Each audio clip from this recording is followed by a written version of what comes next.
আলা হযরতের জীবনী আমরা শুনি যে কেমন মহান ব্যক্তিত্ব ছিলেন।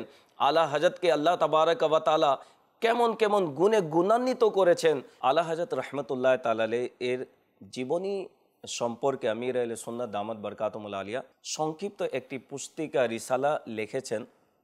1973 সনে আমির আহলে সুন্নাত প্রথম যখন কিতাব লিখতে কলম উঠালেন, সর্বপ্রথম তিনি আলা হযরতের জীবনী লিখেছেন, তাজকিরায়ে ইমাম আহমদ রাজা।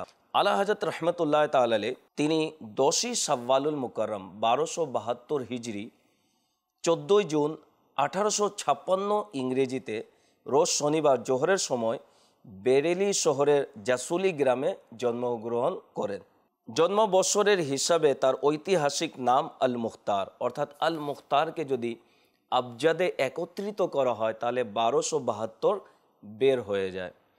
আলা হযরত রহমতুল্লাহ তাআলা নিজের জন্মের সাল 28তম পারার সূরাতুল মুজাদিলার 22 নম্বর আয়াত থেকে বের করেন। কোরআনুল করিমের এই আয়াত যা আল্লাহ তাবারক ওয়া তাআলা 28তম পারার 22 নম্বর আয়াতে ইরশাদ করেন, উলাইকা কাতাবা ফি কুলুবিহিমুল ঈমান ওয়া আইয়াদাহুম বিরূহিম মিনহু। এই আয়াতে করিমার আবজাদকে যদি একত্রিত করা হয় তাহলে 1272 সংখ্যা বের হয়। আর এই আয়াতের অর্থের দিকে, অনুবাদের দিকে যদি আমরা তাকাই তাহলে আশ্চর্যের বিষয় হয়ে যায়। এই আয়াতের তর্জমা হচ্ছে, অনুবাদ হচ্ছে, এরা ওই সব লোক যাদের অন্তরগুলোতে আল্লাহ ঈমান অঙ্কিত করে দিয়েছেন এবং তার নিকট থেকে রূহ দ্বারা তাদের সাহায্য করেছেন, অর্থাৎ ফেরেশতাদের মাধ্যমে এই সকল লোকদেরকে আল্লাহ তাআলা সাহায্য করেছেন। আলা হযরত রহমতুল্লাহ তাআলা মাত্র 4.5 বছরের ছোট বয়সে কোরআনুল করিমের সম্পূর্ণ নাজরা পড়ার নিয়ামত লাভে ধন্য হন।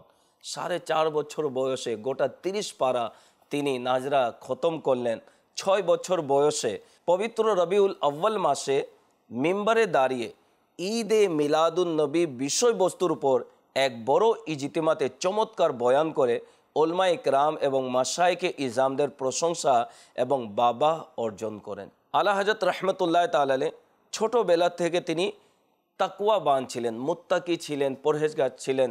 7 বছর বয়সে থেকে তিনি রোজা রাখতে শুরু করলেন এবং ছোটোবেলা থেকে তিনি জামাতে নামাজ আদায় করতেন। আল্লাহ তাবারক ওয়া তাআলা এত গুণ তাকে দান করেছেন যা অসাধারণ, বয়ান করলে সময় শেষ হয়ে যাবে, কিন্তু আলা হযরতের জীবনী আজ পর্যন্ত বয়ান করে কেউ শেষ করতে পারেনি।